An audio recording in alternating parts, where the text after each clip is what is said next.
Hi, everybody. Welcome to the Countdown. It's where me, JPO, and some fellow friends from the community talk about usually movies. Tonight, it's movies. You guessed it.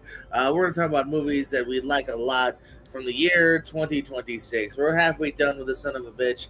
If you want to think what me and John think of our top favorite horror films, that's a previous episode. If you want to see what me and Brandon think are the best TV episodes or TV shows of the year so far, that's a different episode. If you want to see us shit on the worst movies of the year so far, that's a different episode. This movie, we're talking good about movies. Speaking of good things, I give a thumbs up to Bobby C. Oh, thank you. Yeah, that's all I need to power myself through. I was feeling low, and now my energy's up. So thanks, JPO. That's what I'm here for. And up next, it's a John. Hey JPO, how's it going? I've been having an excellent night. I'm here to talk about my 10 favorite movies of 2026. If you watch the horror episode, I'm going to say some of those things again. And JPO told me not to behind the scenes, and I'm like, I for my fans out there, for both of you, I cannot compromise my morals. So.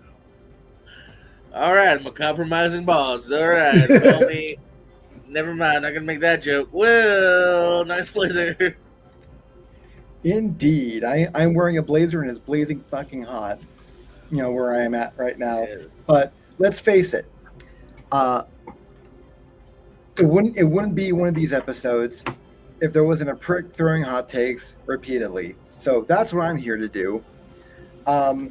Or maybe you might actually agree with my list for once. That would be really cool. Otherwise, I'm here to talk about the movies that I enjoyed this year. Maybe you did too. Let's have some fun. I'm all blurry, but yeah, I put a blazer on for you, Will. You're not alone. Wish I had one hand. You're not alone. No. Hey, Robert. What are some honorable mentions movies that weren't quite in your top 10 this year? So Yeah, I had to parse out quite a bit. I had like a list of like 20 to 25, and I really had to think about it. I'll start from the top. I went in a release order, we'll say, I guess. Send Help. Barely missed the list. Return to Form, Sam Raimi. Enjoyed that quite a bit. Another return to form of sorts, Dead Man's Wire, a Gus Van Sant movie about a crazy story in the 70s I had no concept of, but full of awesome people. Bill Skarsgård, Dacre Montgomery is pretty good. Undertone, which my wife finally just got to see. I was in the theater alone to watch that, and it scared the fucking bejesus out of me with the sound quality. That was the only thing it scared me of, because I don't even know if that movie really ended. Leviticus, I saw Scream 4. It's kind of like It Follows, but done in a new modern-y way. I really enjoyed that aspect of it. And then a movie that just came out, but I also saw Scream 4, Gail Daughtry and the Celebrity Sex Pass, done by the guy who did Wet Hot American Summer, Adam Wayne. People thought it was weird and David Wayne. off-putting. David Wayne, sorry, that's what I meant. My bad. It's a long night. So I threw that on there because it was very absurdist, and that's the best kind of comedy at this point. So those are my 5. David Wayne hasn't made a bad movie yet. John, how about you? With some honorable mentions? Starting from I just, in no particular order, I guess, these are movies that just missed my top 10. I really enjoyed Daniel Rohrer's Tuner. It's a cool little crime movie about a dude who can't hear, and he becomes an expert safe cracker. Well, he can hear. He has weird reactions to sound. So, but it's cool. Check it out. I'm underselling it. After that, I was born in the late 1970s, so they marketed a movie for me this year. The Masters of the Universe remake is an honorable mention for me. That movie is for 40 to 50-year-old men. I don't think children are going to get it, even though it is a property for children. Thank you to Travis Knight for doing that. After that, Aaron would hit me if I didn't say I Love Boosters was good. So I Love Boots Riley's I Love Boosters.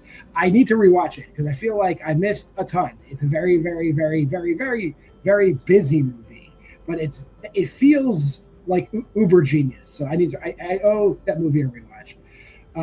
Falling out of my top 10. I might have fallen out of my top 10 when I was dealing with JPO too. But yeah, Backrooms didn't make my top 10. I do appreciate everything Kane Parsons. I haven't seen it yet. Yeah, and then Hunting Matthew Nichols. I'm going to plug it again. It's a found footage movie. Tarkin. What's the dude's name? I don't remember his name.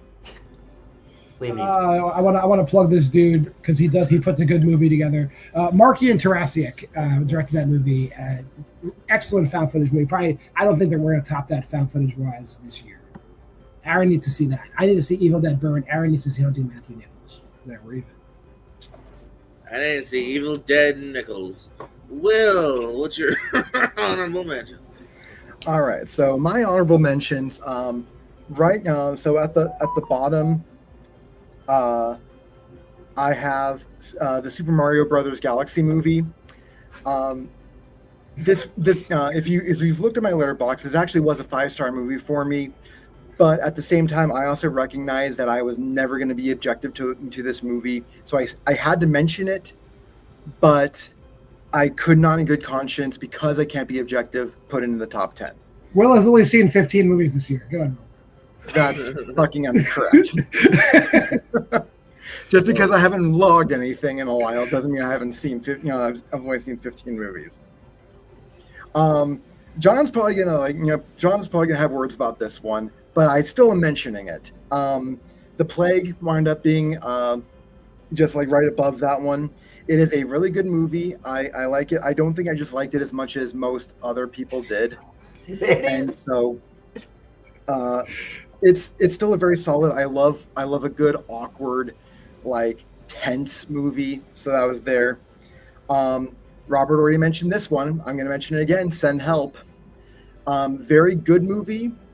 Again, I don't feel like I gelled with this one as much as most other people did, but I've also not, like, Sam Raimi is like kind of like a give or take for me. This is still a very good movie, and so it absolutely deserves to be mentioned. It's just not going to be in my top 10. John mentioned this one earlier. Masters of the Universe. Fucking amazing. I had so much fun with this movie. This is nostalgia done right. It's very rare when a nostalgia film hits this hard. Just did not quite give me what I needed to get into the top 10, though. And John also mentioned this one, and it just barely missed the top 10 for me, and that's I Love Boosters. I feel like its only crime is not being sorry to bother you. But if that's its only crime, I can't hold everything against it, but it also didn't give me enough of what Sorry to Give Me gave me to make it into the top 5, let alone the top 10. Sweet. Well, Aaron's gonna hate my list. Aaron's like fucking words growing up too. From almost on my list, my honorable mentions: Nirvana, the band, the show, the movie here. I'm starting to really like what Matt Johnson does behind the camera here. Also, is there an old movie in the past I still got to see as well? So the way they use the tiny budget in such fun, unique ways that was really good. I just want to laugh a little bit more. I believe we've talked about Send Help. Let's talk about Send Help again. Just good juicy performance with it too. Wondering who's gonna one up one another here. We've got Mike and Nick and Alice over at Hulu.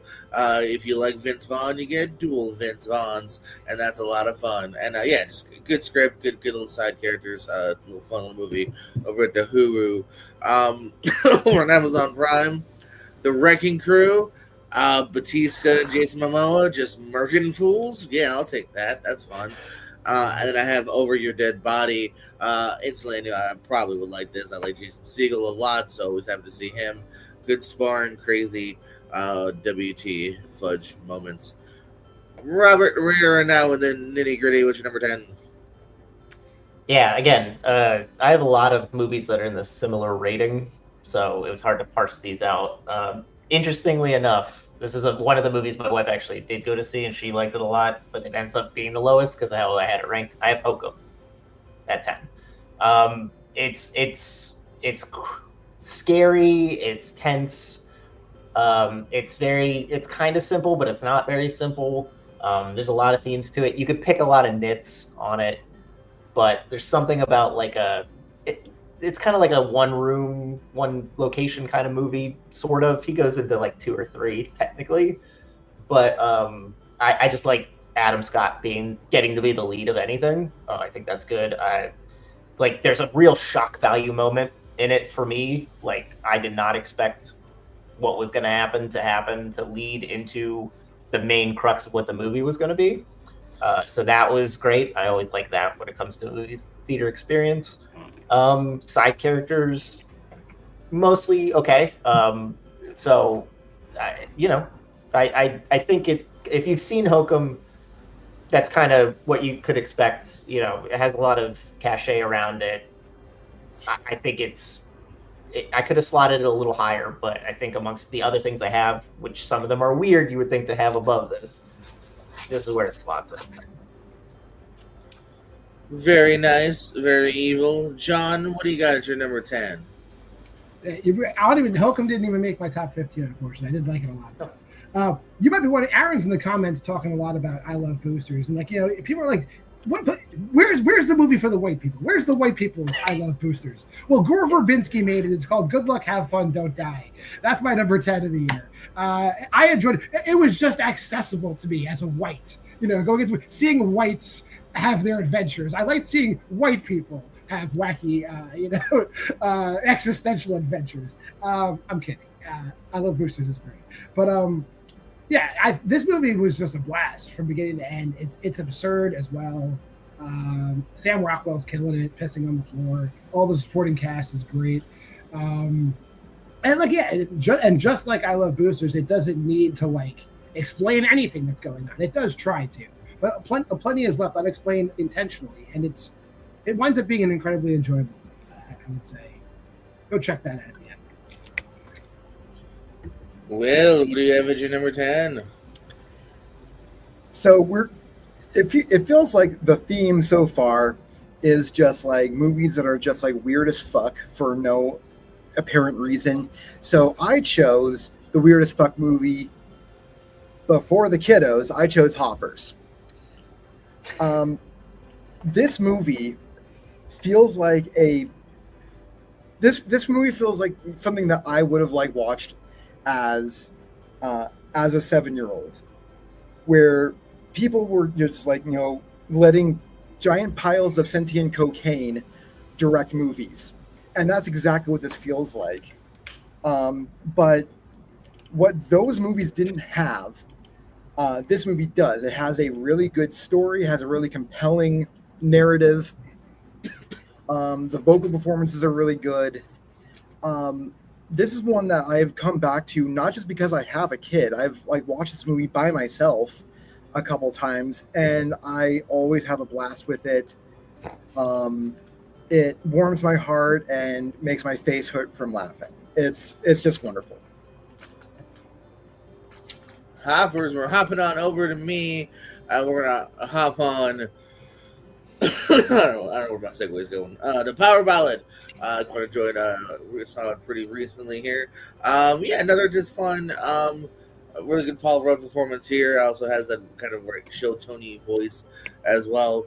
I like the good symbols there of him getting kind of his song stolen, and then kind of the length he will go to. Kind of wanted it to get to a second gear, kind of in that second half, and it almost kind of does, and then just kind of wraps up a little bit here for me here. So again, I wanted maybe a little bit more, but still dug what I got. Power Ballad at 10. Robert, what you got at 9? So I wasn't originally on the Zoe Deutsch bandwagon. I mentioned one in an honorable mention. I can't believe this movie is not last. It's on a list and that it's not bottom. But I really, really, really enjoyed Voicemails for Isabel. I looked at that movie and I was I guessed what the plot was going to be before it came out in the trailer. And I was well, that's fucking dumb. And it's one of those silly, Netflix rom-coms of the week, but it's not the romance that gets, it's the trauma. I wrote a review on a website that it has the best sibling dynamic I've seen in a movie in a long time. Isabel and I'm forgetting the character which Zoe Deutsch plays, but her and her sisters, the relationship, the trauma of her sickness through everything, how it corresponds to how she's trying to get through life. I don't even necessarily care as much about the romance per se. It's her relationships familially, how that corresponds to her dating life. I was just like, I was kind of taken aback by it. And it is funny too. It has funny people. It has Zoe Deutsch is funny. Nick Offerman's in it. He's funny. Like, there are funny people in it too, but it's the heart and the emotionality, which I was not expecting. The trailer makes it seem really dumb, but give it a chance. Because honestly, like, Netflix kind of, like, right after Office Romance, I was like, oh, it's just another one of these. It ain't. It's got more to it. And kudos to them for how they did it. You son of a bitch! You had me at Nick Offerman. John. My number 9. As I've gotten older, I've started to appreciate like heist movies more. But also, one of the trends I absolutely love in movie making in the 2020s, at least, is we're always given one movie a year where Barry Keoghan is a total psychopath / sociopath. Crime 101 is my number 9. Give me Barry Keoghan in anything, just fucking up people's days. That is what the man exists to do. I'd love to see him just play a movie where he's just a nice young boy, but I don't think we're ever going to get it anymore. Did I mention there's also other characters in this movie as well? Yeah, sure. Halle Berry's in this movie too. But did I mention Barry Keoghan's in this movie, like doing what he does best, just like not giving a shit that other people exist? Please stop. I'm asking people to stop casting Barry Keoghan in these roles because I don't want him to be typecast. He's too talented to constantly play the same character, but he does it really well in Crime 101. And did I mention there's also, people trying to steal things along the 101 in California? That plot's pretty good. Barry Keoghan's great. All right, Barry Keoghan's stunt double. Will, what you got? So, I promise my list is not just a bunch of weird fucking movies. I absolutely promise. That being said, my number 9 is They Will Kill You. There's another movie I find myself drawn to keep watching. I love how just absolutely like frenetic this film gets. The fact that we have fucking Tom Felton holding his head for way longer than it needs to, and it's like the casting, the stunt choreography, really solid writing and performances as well. This is one of those films that I feel shouldn't have been as good as it was. And it's so much more of a good time than I think people like really give this film credit for. So yeah, not quite top 5 material, but I could not have this on the list. So yeah, number 9. Hey, don't knock people that might have it in their top 5. We'll shut up. All right, hey, but let's keep getting weird. I don't think we've talked enough about fucking hoppers yet. I actually was sleeping on this movie a little bit here. I very much waited until it was just kind of available in my living room, and even then it was kind of like, all right, new release, whatever. I like the studio, and well, the studio slapped me and reminded me, yeah, there's a reason you like it, you moron. They cast well. Shout out to question 12 or whatever, Bobby Moynihan from ASAD. Even like if people might kind of notice later on in credits, Dave Franco, fucking Meryl Streep.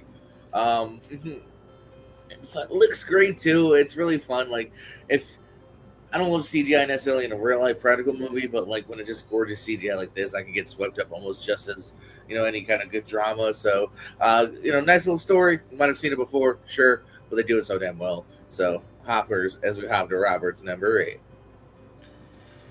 Yeah, John was mentioning his lead up to Crime 101. I thought he was actually leading to the movie I'm going to have here at number 8 because it is a crime movie and it is a throwback to things, how we used to make movies and how they used to make us feel.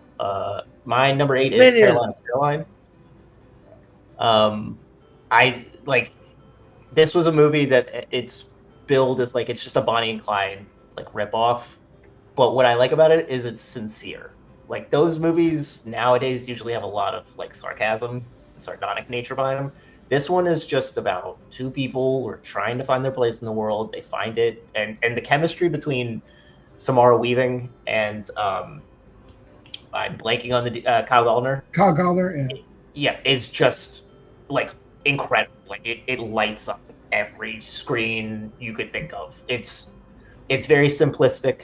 Keira Sedgwick comes in, she kills it. The understanding who you are and what family, how you can choose a family and what the family means for what your identity is prevalent. I just like how these two are together. I like how they pull heist. It's a period piece. It's not modern. It's like in the 2000s, I think. So there's things that, like, if it was modern, it would blow up everything that they're trying to do. But that's not what it's about. It's about the relationship. It's about how it's built from, like, trying to do cons and go on the run. And the guy who directed it, he did Snack Shack, did other things. I just really, it's a low budget thing, wasn't in theaters, didn't make a whole lot of money, but I just love how it was put together. So Caroline. You son of a bitch, you had me at Snack Shack. John, what you got? Yeah, I waited until number 8 to drop a horror movie. Bobby already mentioned it. But number 8, and there is a lot of good horror in this movie. I'm talking about Leviticus. So yeah, it does borrow from It Follows. It does borrow from a few other movies, but it doesn't do it in a way where, like, it beats you over the head and it feels derivative. But the most horrifying thing in this movie is Mia Wasikowska is playing a mother to a teenager, which is fucking horrifying. She's Weird. like 10 years younger than I am. But seriously, yeah. Queer horror is great. You should be watching queer horror. It should be pushed more. It's topical. Like, this is how, you know, youth like this are treated, and it's poignant. And I love Leviticus more than Aaron did, because I support the gays more than Aaron J. That's what I've always said. Yeah. Will? So it's very fitting that that we're going from horror to the horror of Will Cohen's Letterboxd. This is probably going to be my hottest take of the night, to be honest. But under no circumstances was this film not going to make the list, as far as I'm concerned. And I don't understand why this is getting as much hate as it is. I chose The Mandalorian and Grogu at number 8. This film is fucking fun. If you like the TV show, you're gonna like this movie, or at least you should like this movie if you liked the TV show. It's exactly what it was on the tin. I don't know what people were thinking going into this, why this was so poorly received. It's fucking great. It's hilarious. It's action packed. It's a guy in a bounty. It's a bounty hunter doing bounty hunter shit for like 2 hours. What's better than that? I'm sorry.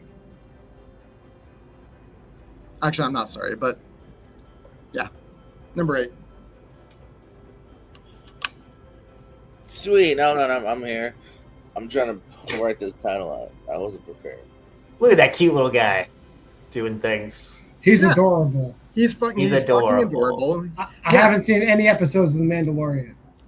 Oh, John. I mean, the first 2 seasons are awesome. You know, guys, can we be serious? Will's pick's fucking stupid. Anywho, my number 9 is Mandalorian Grogu. I typed it as a Your star. number 8's Mandalorian.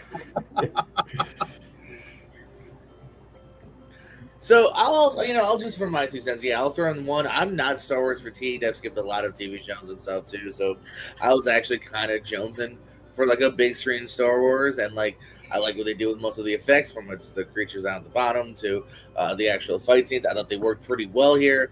Obviously, the writing is pretty on par. I do see it not being next level. Like, obviously, like right now it's number 8. I don't see it lasting, in that 10 almost in any world by the end of the year, when I've even seen some films I've caught up on just from this half, let alone the next half. But I had a fun time. Like, I can see why, like, this is not maybe the biggest thing they've had, and this does almost feel like I even joked before, like maybe not like a great series finale, but it's a really solid episode 6 through 7 before you get to the finale, And I like shredded Jabba. Shredded Jabba. Rhoda. Shredded Rhoda, yeah. Yeah, man. Robert, where are they at number 7? This movie was mentioned. I seem to have an actress theme, because my last one was a Samara Weaving joint. Next one's a Samara Weaving joint, Over Your Dead Body. I really like this. I like how it was put together. I know there's a Scandinavian version that's probably superior because it is the original. It's I not. haven't watched it. It's not. Okay, John says it isn't, so I'll take his word for it. Yeah, I just like, again, it's another thing built on chemistry. Siegel and Samara Weaving's chemistry, they're cooking. But like the extra part, because it's really two movies. The second half, though, when Oliphant and Julia Lewis especially come in and start stirring shit up, like it takes off to another level. And it's gross out, it's comedic, it's they let her use her accent, which is probably the best choice. I didn't think, Jorma Taccone, like his directing styles can hit or miss. Especially like this is a departure for him, sort of. But yeah, again, it's another like one location place, takes place over a day, basically.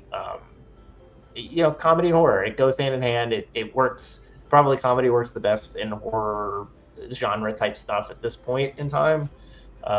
So yeah, it's just it's a movie that cooks, and that's what you want. You want a movie that cooks with people on screen, and it does that. So, Over Your Dead Body. You son of a bitch! You had me at Cooks. John, number 7. That was like the end. Hey, we already talked about it, and I think we talked about it a lot. My number 7, I got to spend an excellent day with my daughter seeing Hoppers. Is my number 7. John, we didn't even mention John Hamm, which is the best part of the movie. John Hamm as the douchebag mayor of the town is a delight. Even my daughter got it. It was great. And I do like that whenever they go into the animals hairstyles change. It's little subtle things about Hopper's down to the very last minute detail. I wouldn't say it's perfect, but it's pretty close. It's very entertaining. Has a poignant message. We are shitty to the environment. Just ask Adelaide Spence; they'll tell you. So we have to save the environment. See Hoppers. Will, what you got? I know that John's gonna think I just like stole his list and just just moved a bunch of shit around at some point. But at number 7, I actually had Crime 101. I will rebut one of his points. I don't think loving people like stealing shit and watching him has anything to do with age, because I like in my teens when I started like really watching like heist comedies and stuff like that. My first intro to the heist genre was Out of Sight, and I feel like this is definitely like a throwback to like classic things, like even like the Thomas Crown Affair, like the original Thomas Crown Affair and stuff like that. I love movies that I love heist movies that like feel like sleek and sexy, and this is definitely like the sleekest and sexiest like a caper film can get. But it actually feels like it has like, unlike most heist films, this one actually feels like it has like real world consequences to it, which most heist films don't have. So as much, for like every Ocean's 11 that you get, I feel like we need a film like this to like kind of give the other side of it and like show the duality of like what's going on here. But I think like my only criticism is with this one is that maybe was a tad too long, but I don't know what I would have trimmed either, because it was just thrilling from start to finish. Surely none of Barry Keoghan's scenes, I'll tell you that. No, Barry Keoghan did not need to be on the cutting floor. But he was clothed this time, so thank you for that. Yeah. Did Chris Hemsworth have dandruff? Did I see that, the trailer thing? I didn't watch Crime 101, so I don't know. Oh no, it's part of it. It plays in. Oh, okay. That was weird. Whoops, I ripped it all the way to me again, and we're talking the rib. Mr. Affleck, Mr. Damon, what more could you possibly want in your life? Just good afternoon or night at the movies here with Joe Carnahan. I think he shoots this pretty well here. Everyone's giving good performances here. Keeps you slightly kind of guessing. Another one similar to Power Ballad, I thought had like that slight second gear mishap of like really having that one like great, either monologue or like action scene. I don't think it's quite super there for like next level, but still had a really good time with the rip. Yeah, Robert. Yeah, more horror. We do horror. People like horror here. My number 6 is a movie I didn't know what to expect from because I was unaware of the source material. Exit 8 is my number 6. When I watched it, it reminded me of if you play the original Super Mario Brothers and you get to the last Bowser Castle and you have to go in a certain sequence of order on the levels to make sure that you could actually like traverse and get to the end in Bowser. That's what that felt like to me, but in like a very emotionally kind of scarring movie. I love how it's shot. I love like these weird relationships and not knowing if people are people or they're avatars or ghosts or what the fuck is going on. That's what I like about it. I had no idea what the fuck was going on the whole time. Like it kept me guessing in terms of like what the expectation of what was coming and where they were going to end up. Again, not knowing the source material, to me, this was revelatory in that way. I don't remember what John and Aaron's opinions of this was, but I thought it was thrilling in a weirdly not thrilling setting. So, Exit 8. All right, we're exiting John's number 6. Yeah, we both liked it. I think Aaron likes it more. It might make Aaron's top 10. I don't think it'll make mine. It doesn't mean it's a bad movie. I'm on to my number 6. My number 6 is a horror movie. It's been mentioned here already, and it's a good example of how you can just do one thing incredibly well and make an incredible movie. My number 6 is Undertone. Lowercase letters, the period at the end. Yeah. Undertone. Ian Tuasson bursts onto the scene, just showing how sound design and literally only sound design can make a horror movie. I saw it in Dolby. If you do watch this at home, get these and listen to it for real. The care put into every single second of the sound design of this movie makes the movie. I think if that wasn't there, it would be like maybe this would. I don't know if it would even be good, but like it's a masterwork in sound work. All the hype is real. You should check out Undertone. I have an answer for you. Without that good sound design, it's not good. No. I wish I saw the movie you guys saw. Will, what you got? So, two other genres that I absolutely love are murder mysteries and weird British shit. So the fact that we got a film that combined both of these things could not be absent from this list. So at number 6, I have The Sheep Detectives. On paper, this is a very cute, like Babe-esque type movie, but it's actually a very legitimate murder mystery as well. And when you get a legitimate murder mystery out of weird material like this, that's always going to like warm my heart. The writing and the performances, the cast that they were able to assemble, this is a film that actually really had you guessing too. I feel like, at least for me, like my experience, I just did not have this movie pegged as like at any point did I actually know what was going on. And when the big reveal happened, it's like, wow, that's such a long road to get there, but man, was it worth it. So I have to give it up for this film. This is just a wonderful film. It's on Amazon Prime right now. Watch this movie. If you slept on it, you should not sleep on this any further. No, I almost started this actually yesterday. But anyway, guys, can we just talk about how silly Will's list is with Hoppers, Mandalorian, and They Will Kill You? Anyway, I've talked Hoppers, I've talked Mandalorian. Let's talk They Will Kill You. I got this at my number 6 here. This was one, again, slightly slipped on in the sense of like wasn't urgently getting to it. Newer release. I like the concept, but I was like, oh, Ready or Not 3 already came out. Okay, that's interesting. And it, to a degree, kind of is that, it's a couple side characters you like coming after, lead actors that you like trying to kick some ass on the way out. But there's more to it. There's a twist that they reveal kind of early on and end with the effects there. And even I thought this had a kind of a cooler ending to me than Ready or Not 2. I thought they went a little more ballsier and more fun.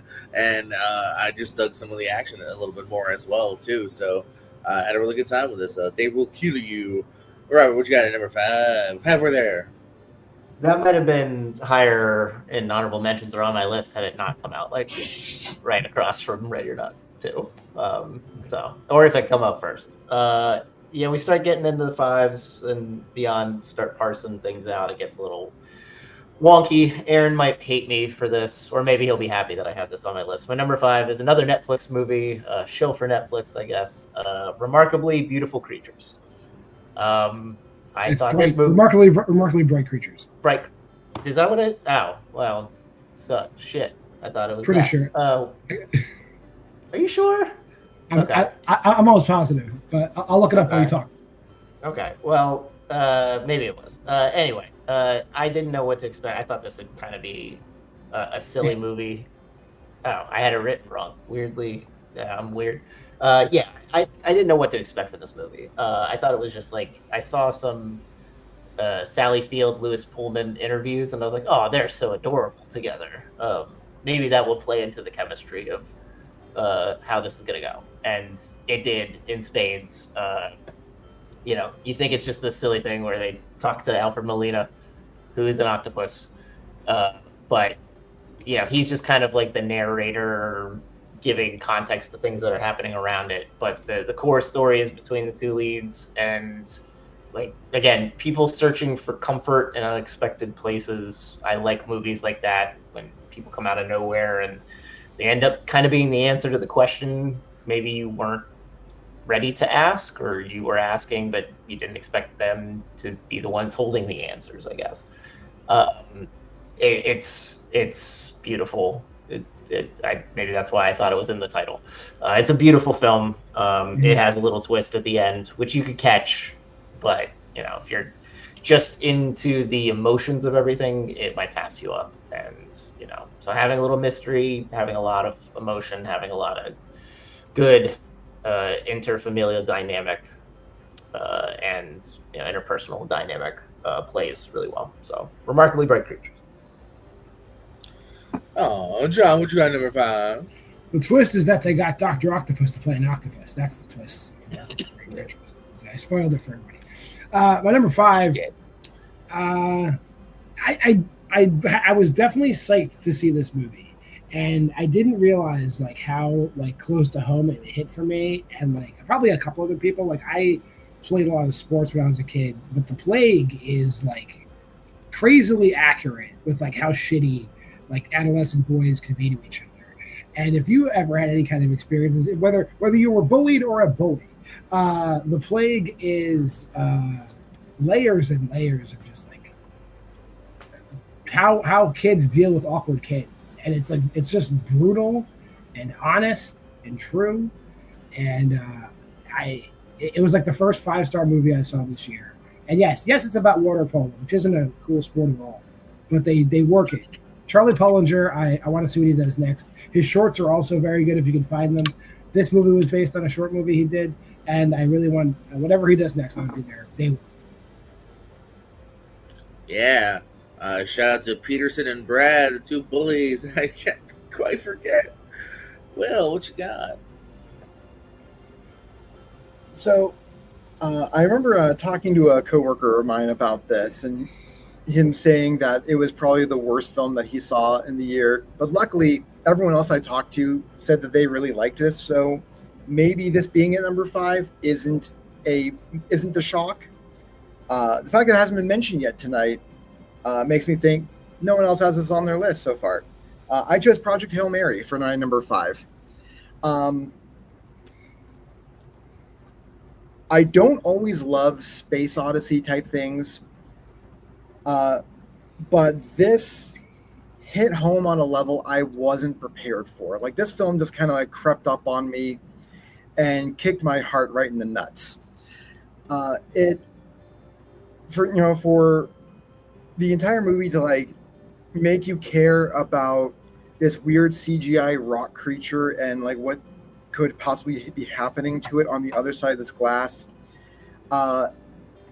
says more about the film than anything else. Gosling puts in a just amazing performance. I haven't seen him like do a performance like this, I don't think, in his entire career. Like even even his nominated performance in Barbie like still didn't touch this one. Like this, I feel should get him a nomination, though he probably won't come close to winning, and he probably won't even get nominated because the film came out in fucking March. Yeah, there's a reason why this was an original film and actually got a good like box office reception. But yeah, Project Hail Mary, fucking amazing film. Sweet. Oh, it's me. JPO, what do you got? Well, in my number 5, it's our fourth entry into the 28-something banner here. The Bone Temple came out. People, including myself, excited after seeing 28 years later. The last one before that, you get more Ralph Fiennes somehow finding an even bigger way to choose some scenery, including a dance and song number here. You get the guy, John dresses all before all you fools at Halloween. He's a trendsetter, that John Marr. He's cool. Some really great, again, the kid performance, I think is fucking killing it here. And hope sets you up for, hope they do the thing they did the thing with the thing when they're seeing the setup with the hay and the hoe and the robber. I love that transition. That was great. All right, so top 4. Everybody's been talking and I've been listening. I've been flipping 4 through 1, honestly, myself, because it's hard to sort it out. Interesting, you mentioned 28 years later, Bone Temple, JPO, because that's my number 4. I think I was actually a little light on it. If I go back and watch it again, I think I'd probably bump it up higher too. It's like I loved 28 years later. Danny Boyle returning was great. I thought this is coming out a year later. What kind of reception is that going to be?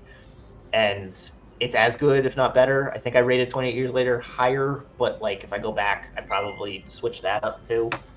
It's like the dynamic of the two opposing sides of how you could deal with a zombie apocalypse, from Ralph Fiennes to Jack O'Connell, is just like the dichotomy of that, and how you could bring that together in a second film of what is supposed to be another trilogy in the existing IP that's been going on for 25 years now is just bonkers that it works. Nia DaCosta, we have a little downturn a bit depending on your feeling on the Marvels and all that stuff, being in that machine, but this is like having the scope around it, how it is that they build this out from what had already come. The Jimmies, and like we're talking about faith, we're talking about hope, we're talking about the true evil nature of what people can divine, and divining goodness from an evil situation. Like, again, we play these out through the two main leads. They should both be nominated, honestly. They won't, but they should. It's a beautiful film in a chaotic and fucked up world, and you like to see stuff like that. So 20 years later, Bone Temple fucking rocks. It's Ralph Fiennes likes to do periodically in the Bone Temple. You son of a bitch, you had me at Bone. John? Damn. Yeah, and there's tons of prosthetic dong in that movie too. It's fantastic. If you like that. So much. Son of a bitch, you had me at You had me at prosthetic dong. My number 4, I'm probably the only one that's going to mention this movie in their top 10. This movie, I like as a movie. I like everything. I like how it kind of subverted everybody's expectation. I especially like how it pissed off all the edgelords on the internet because they didn't get the movie they wanted. This is my number 4 is Faces of Death. It's just a regular slasher movie, everybody. No, they weren't going to remake the 70s Faces of Death, you sick fucks. No, who was going to do that? Who was going to go see that? Like go rent that if you want to see that. Faces of Death, Dacre Montgomery kills it. That will be my Halloween costume this year. It'll be Dacre Montgomery from this movie. I think I am a sucker for, and like, I know it's been played out, but like no one believes the mentally ill girl, so she's gonna do the shit herself. Like I can't get enough of that in like my murder mystery slasher movie tropes, and this movie does it so well. And also for the edgelords that were complaining, you got the homages to Faces of Death if you were paying attention. Like it respectfully addresses a movie that didn't deserve any respect and built upon it and made a better movie. And if you've been putting off Faces of Death because you know the other movie was like a video nasty, you shouldn't. It's nothing like that. Faces of Death is really good. It's worth your time. Yeah, Will. We all know this. You're one of those people. All right, what do you got? Yeah, I'm definitely one of those people. I'm also one of those people that absolutely loves, for some fucking reason, a movie where you can sit there and be absolutely uncomfortable for 2 hours because of the movie you're watching. So obviously number 4 had to be the drama. This film required a group of chainsaws to be able to cut through the tension of this film. This is such a weird, tense movie. It's kind of like why John loved The Plague so much. This being in high school at the time of at the time of the Columbine shooting, this kind of like bizarre dynamic, this kind of like weird storyline shows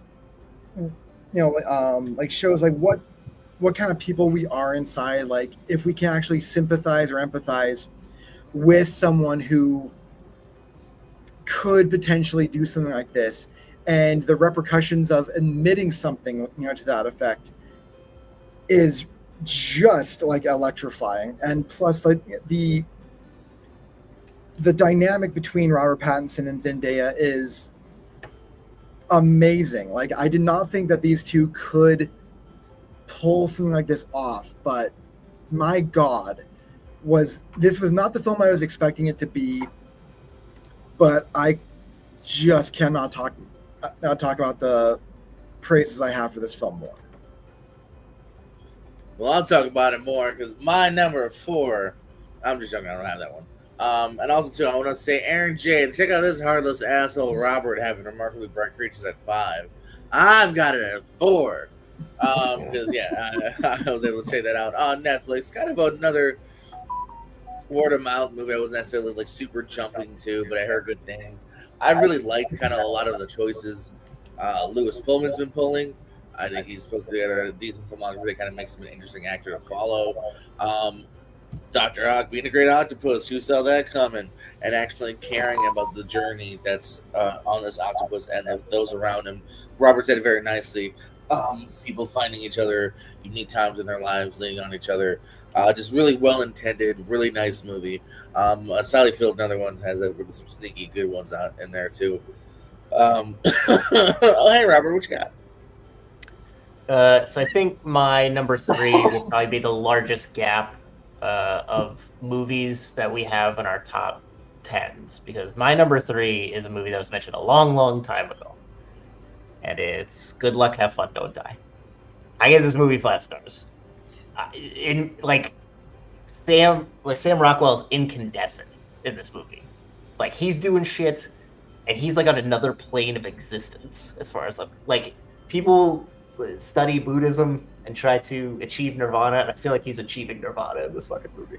Because everything he's doing is just clicking, and it works. And as I've been a parent and I've grown into a big softie, there's something about like, it's not just the technology ruining kids, it's the ideas of like school shootings being like so common that people just sort of write it off, and then in a technological based universe where we could just like get another kid.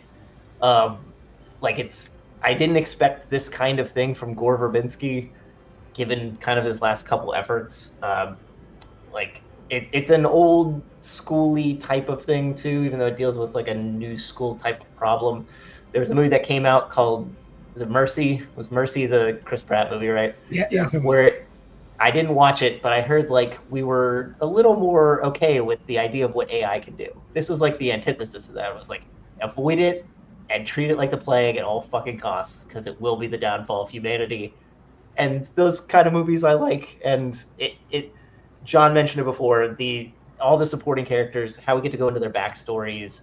People were lukewarm or like thought like the endings was too convoluted. I followed along the whole thing. I liked how it played out. I liked that they had the gall to think like maybe we could do another one of these at some point if we wanted to. But if it's just a standalone, it stands alone on its own. I like all the messaging of it. It all stood out to me. It's weird as shit the whole time. That's cool. And how everybody plays. And again, like Sam Rockwell won't get nominated for this, but I do think he should, because everything he does works. And if you don't think that, good for you. But I live in a world where I want that to be the case, and you can fuck off if you don't. Yeah, tell him. Yeah, tell him, Steve, Dave. John, what you got number 3? I got a movie that has been mentioned once before, and normally this formula does not work. Normally, if you take a movie like Let the Right One In, you make Let Me In, it sucks. If you take a movie like Speak No Evil and you make Speak No Evil, it's okay, but it's not as good as Speak No Evil. But if you take I Onde Dager, the Norwegian movie The Trip, and make Over Your Dead Body, you can actually, for 1 in a million shot, like improve upon the original formula. This is almost a beat for beat remake of the Norwegian movie, but Jorma Taccone like adds enough flair and enough like kind of like it's not like Dead Alive, Brain Dead level slap gore, but it's like enough, like there's such great scenes like where the benefit of having the effects team they had in this movie and the benefit of having the comedy writers they had in this movie punch it up to the point that this is nearly perfect. Over Your Dead Body. You rated it 3, JPO? Did you fall asleep during it? I'm a harsh critic. I'm just here to point out it's not a horror movie. It's fine. I don't care. It's a remake of a horror movie, so it's a horror movie. It's fine. Yeah. It's fine. We're gonna just. I'm gonna disagree with Letterboxd on this thing. It is definitely a dark comedy, and dark comedy is IMDb's way of saying horror. So I'm cool. It's fine. It's Thriller, great. Action, comedy. That's fine. It's totally fine. You should watch it anyway. I covered it on my channel. So if I cover it on one little horror, it's horror. I'm just saying it shouldn't have been on our top 10 horror movies. Look at that. It says spooky, scary comedy. What's spooky and scary? That's horror, bitch. Non-horror, bitch. Haven't you played Name That Movie? I'll make all 3 of you play for an hour after this. Will, what you got? Yeah, I don't know what I don't know what Robert. Yeah, I don't know what Robert's talking about. Like, what a stupid fucking choice at number 3. My number 3 is Good Luck, Have Fun, Don't Die. Honestly, everything that Robert said, I will double down on 100%. This film, again, kind of came out of nowhere. Like, Gore Verbinski seriously has one of the weirdest fucking filmographies of all time. I think the only person who I think matches like just fucking weird filmographies is James Mangold. But this film is so bizarre and so relatable all at the same time. Even the side characters like have like little fun things that we all see the news. We all know what's going on in the world. We all see like the foibles of AI and everything like that. This film takes a hard stance on all of these things. And for a film this political, this film should not be as fun, as compelling, or as amazing as it is. Being like taking hard stances on all these grounded things and being as weird as this gets, to the point where we get like a weird like giraffe cat creature like jizzing glitter everywhere. God, this film is like such an acid trip, but it's one that I find myself constantly going back to. It's so much fun. It's so amazing. I believe I also gave this 5 stars too. And it's very deservedly. I love Gore Verbinski's work here. It just shows that he should just do more original shit. Yeah. Coming in at my number 3, bad idea made a good idea. I have Obsession coming in at my number 3 here. Very excited. The director is popping up on my feed for a very long time here. Milk and Cereal was a nice little taste of what is to come, and with a little bit of money, not a shit ton, but enough, just to make it look really good and everything. Hire a couple good actors, including great actress, standout Indy, who's definitely going to be popping up in many things that come, I would imagine, for the next little bit. Really building tension moments throughout this here, making it almost a crazy trip that you actually don't mind actually maybe going back to, for a second trip, even kind of knowing what the craziness it is to come. So that is my number 3. John, what you got at number 2? Wait, no, Robert. I don't know. What am I doing anymore? With my life? Robert, what's number 2? I don't know. Who am I? Indy Navarrete is scheduled maybe for Heat 2, which is basically Heat is Crime 101, so it all goes up. Interesting choice, JP. Interesting choice for number 3. I toiled between my 1 and 2, but I came back to my number 2 is Obsession. Everybody, Peacock next week. That's when it comes out to stream. So if you don't already own it, just get Peacock. If you don't have it, the cock. That's where cock it all up. Not this time. The cock has it all. I've been watching a lot of clips. Oh, I'm sorry. Cut that part out. It's fine. I've been watching a lot of clips of people reviewing it lately since it's just on VOD, and I feel like I've watched it again because of that. And I just want to keep going back. Everybody here, how it is that they were able to craft this at the budget they did, how to make it as good. And I know a lot of that is because of lighting, because there's a lot of darkness in the movie, but darkness played up can work out really well as a thematic element, which it does here. It has some crazy jump scares. I wasn't expecting jump scares at things that don't exist. Like the thing that made me jump the most was when nothing happened and somebody had a weird reaction to it. I was like, what the fuck happened? I have no idea. Indy Navarrete is a revelation. I hope she gets to work. Even if she just dined off this for the next 10 years, that's fine because it's worth it. Somebody from my website compared this to didn't see what the big deal about her performance was as opposed to Naomi Scott and Smile 2. I don't think they're in the same league, but if you want to make that case, you could if you wanted to. I don't agree. How everybody plays out around them is good. Andy Richter shows up randomly. That's cool.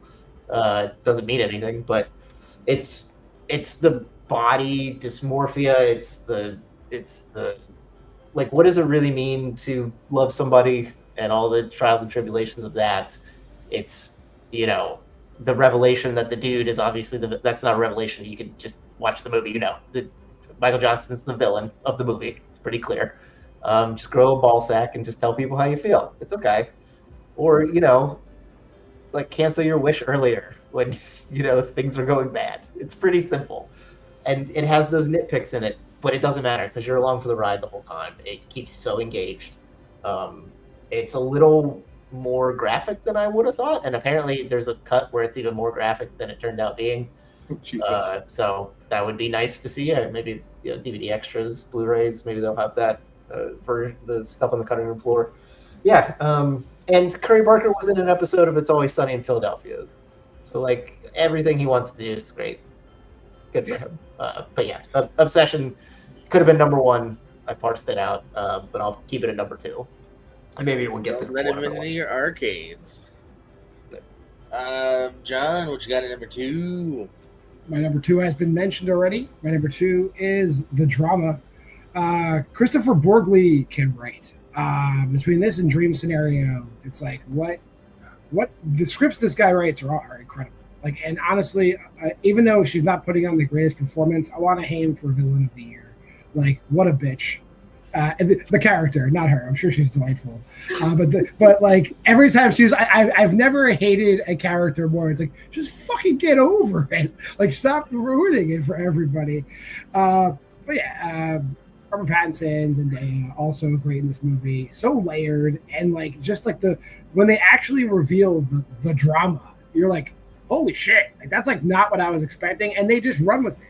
And like I said, the script is incredibly strong. I really, really hope Christopher Borgli gets at least a nomination for the script. Like that would be cool. Like he deserves it. Like I'd like to see it. Yeah. Well, we're at your number 2. You see, Robert thought that that his number 3 was going to be the biggest gap. Something that he had in his like low honorable mentions is actually my number 2. And there's very good reason for it. I chose Undertone for my number 2. Yeah. I try not to base lists like this on films I've seen multiple times, but for the fact that I saw this movie at Sundance, went out of my way to see it in theaters, and I've seen it like at least like 1 or 2 times since going to streaming, I think says everything you need to know about like why I like this movie so much. It's what John said earlier about it, the sound quality alone. Like I actually did watch this movie recently with headphones on, and boy oh boy did this movie make me shit my pants again. When I saw this the first time, I saw this with a friend of mine in the trivia community, and see him have a full-blown panic attack during this movie. This is how psychologically damaging this film can get. This film has really solid writing. It's essentially a one-person acted film, and it's compelling from start to finish. Like, I was not expecting this.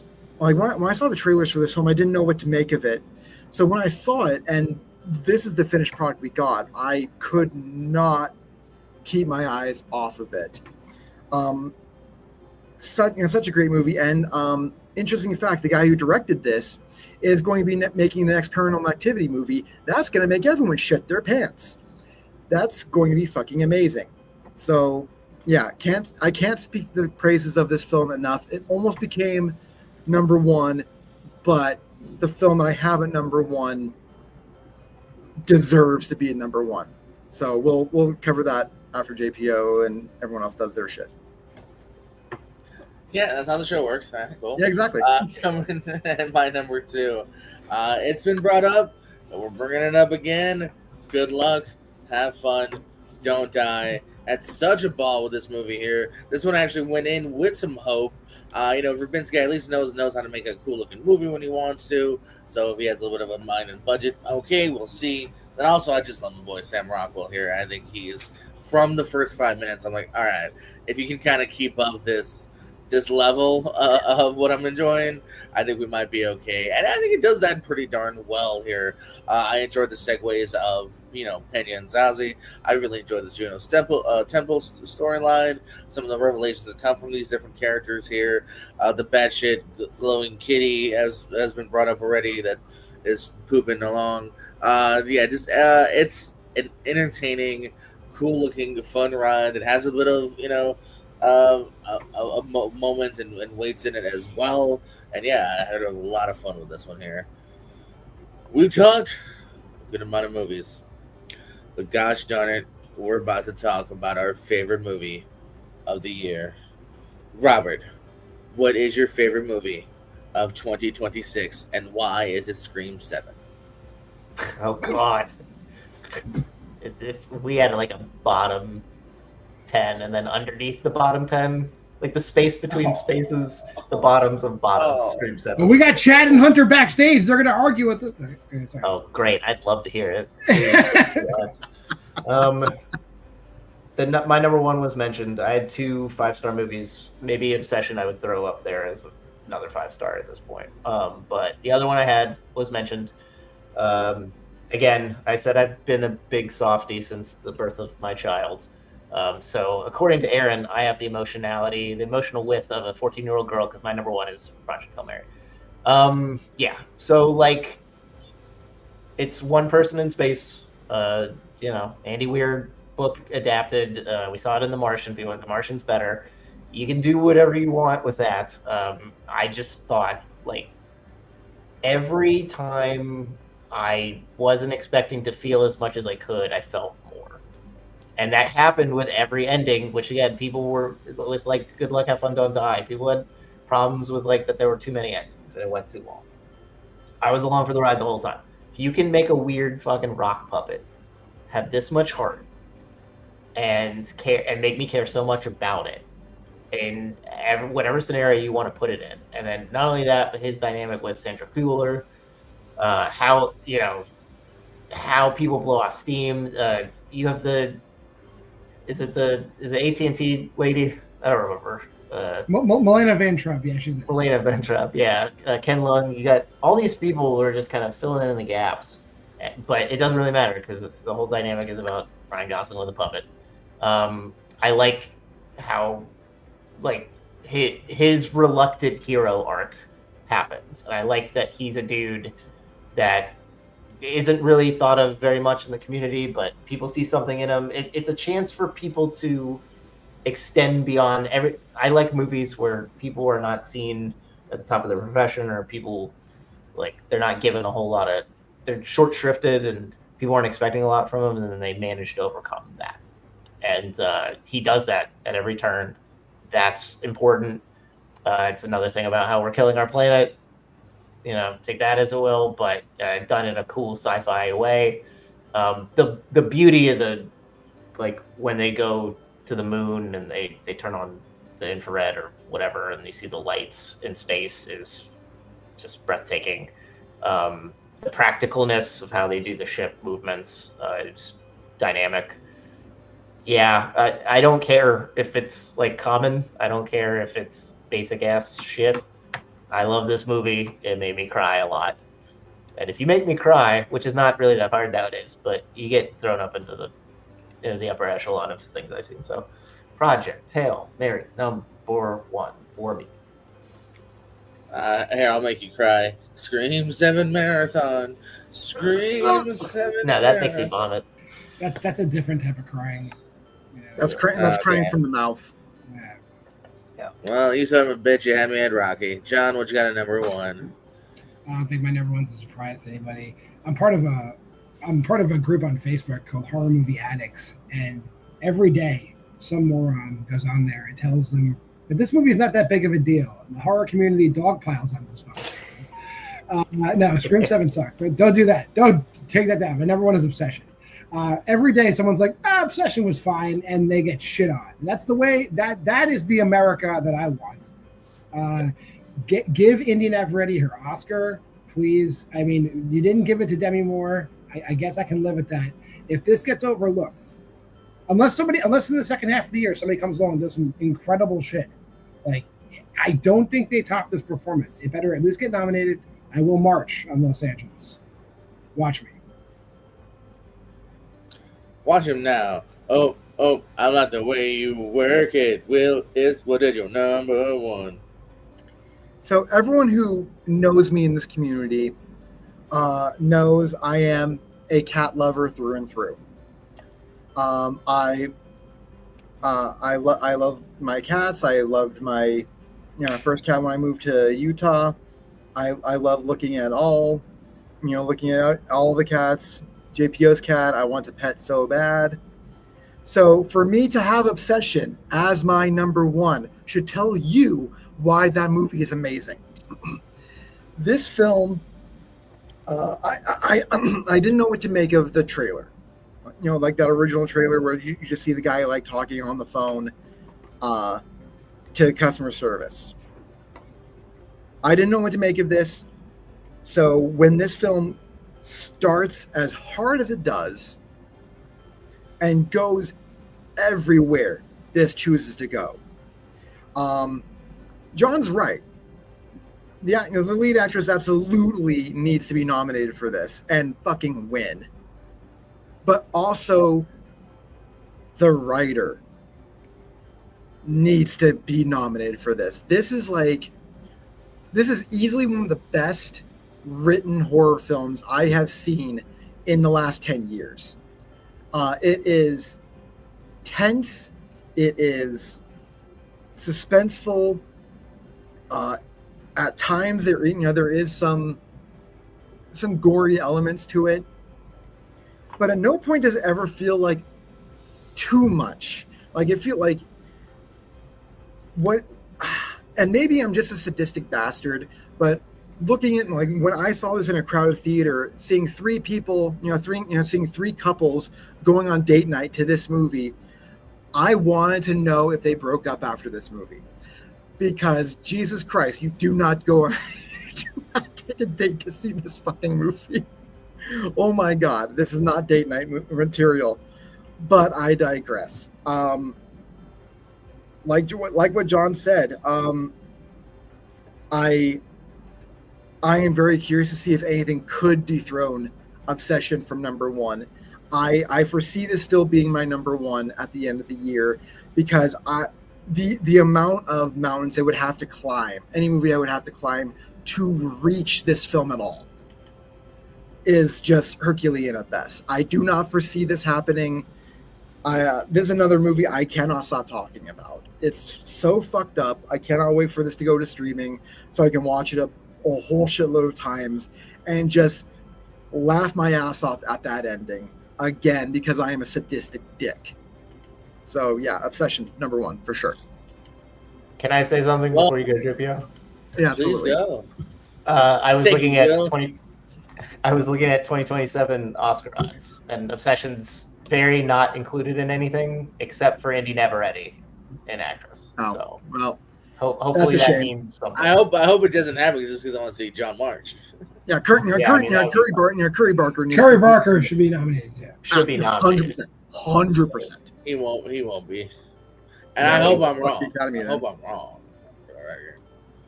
I like how this worked out, by the way, because we have the Milwaukee Bears going back to back with Obsession. Well, let's go back to back with Robert and talk some more Project Hail Mary. I got at my number one here.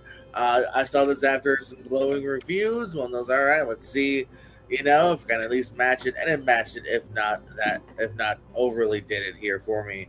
I think this thing again, Lord Miller, whether it's animation or this, I think really know how to shoot a movie. And all we've had so far is Lego Movie, and then the Jump Street. But I think, I don't know, maybe it's a cinematographer, maybe it's much more outside of the director. But this thing looks great here. Ryan Gosling, I think, is kind of perfectly casted as his character. I like the way they did the storytelling. It's non-linear for those that aren't necessarily in the know, but I think it actually uses that very uniquely to its own ways with some realizations here. And then whether it's an Octopus at 4 or Rocky here at 1, the weird connections we made this year so far, and that connection is absolutely there, as well as some other things that go on in Gosling's life. I just really, really kind of fell in love with. Oh, I was showing Robert's list. God damn it, I meant to show my list. Well, that's my list, but still, regardless, Project Hail Mary number one. That was correct either way. So that will be, folks, some movies that this panel right here suggests you all should watch if all summers and you all haven't seen them. If you have a list, let us know in the chat. If you have anything you disagree or agree with, let us know as well. But be nice, or else John's gonna march on you. Robert, plugs, parting words. The floor is yours. All the movies on my list I rated and wrote on a website called Bite Size Breakdown. Where we give 100-word reviews, which make it hard to get out what you need to. But you throw some puns in there and you compare things to other things, and that's how you do it. I'll say why we love horror. Again, I think it's the best run trivia league, personally, how the questions are made. But people are close, so you don't have to be mad. JPO, it's okay. You run a great league as well. And then other trivia stuff. But Bite Size Breakdown, the main thing. Thank you. Is my thing. It's a real league. I fucking hate you. John, what you got? Why We Love Horror is the channel that I am on. There's trivia, and Bobby's correct. I mean, JPO's league. I don't even. It's not fair to compare us, because you do like fun. It's like fun, casual. It's just dudes hanging out having fun trivia. I run a league for serious Women play too. I've had at least 3 play in the past 700 episodes. Right, but it's mostly dudes. It's a real sausage party over at ASAT. That's how JPO likes it. That's fine. We don't judge. He loves having men hang out. He also does wrestling trivia with men hanging out, talking about men. I did have one female. I had actually had a female wrestler playing wrestling trivia. Not the flex you think it is. Anywho. Also, yeah, there's Versus, a show I do with Will. We're gonna die on the internet. Aaron and I He hasn't seen Truman Show, but he saw 4 Nights at Billy's. Freddy's Fridays is the movie JPO is talking about. Yeah. Haven't seen the Truman Show though. Okay. I'll fix it. I promise I'll fix it. I promised everybody I'd fix it. And then there's always more stuff coming on the channel. Will and I interview people that are in bad movies. There's more stuff coming. Will. Don't do my show, Will. I'm also going to double down on why we love horror, specifically Versus. Like that's a fun show. John and I swear one of these days could very well travel to each other's hometown and do a murder suicide at some point, just because some of these movies are just getting fucking worse. But I still want to plug it. Obviously, Versus interviews, because we are interviewing some of these people and they're extremely interesting. So that's been a great riot. But I'm also going to plug a show about trivia, because that's for those who complain that trivia is too serious, you need to come over here and actually have some fucking fun with it. So, and if you really think trivia shouldn't be serious, Movie Hero Network is also on there. No, you go there if you can actually if you're actually training your body to blow yourself. That's what you do over there. Wow. All right. I should watch more of that then, I guess. JPO. Authors, Power Balance, and I'll just read Chris's list, whatever. Furious is one I wish I had seen, because I heard good things. All right, but hey, I'd like to think that we are a very serious channel. Quick question, Robert. Don't give it much thought. Just whatever comes on top of your head. Favorite movie of 1985? I don't have one. All right, John. Favorite movie of 1985? Just whatever comes to mind. 85. It's such a random thing. You're wrong. Fright Night. Fine. All right. Will, what's your favorite movie from 1985? That requires me to actually have a list of movies that came out in 1985. Right. So. Wrong. The answer is the best movie of 1985. Oh yeah. Why? Oh yeah. Okay, fine. That's fine. Okay. Yeah, Okay. That's right. This is better than Fright Night. 100%. I am going to be doing this with my wife in 5 minutes though, so I gotta just. And I'm the girl. I'm the girl, which is the crazy part. She towers above you. I pick her up. Well, folks, thanks for watching. Love you more than you'll ever know.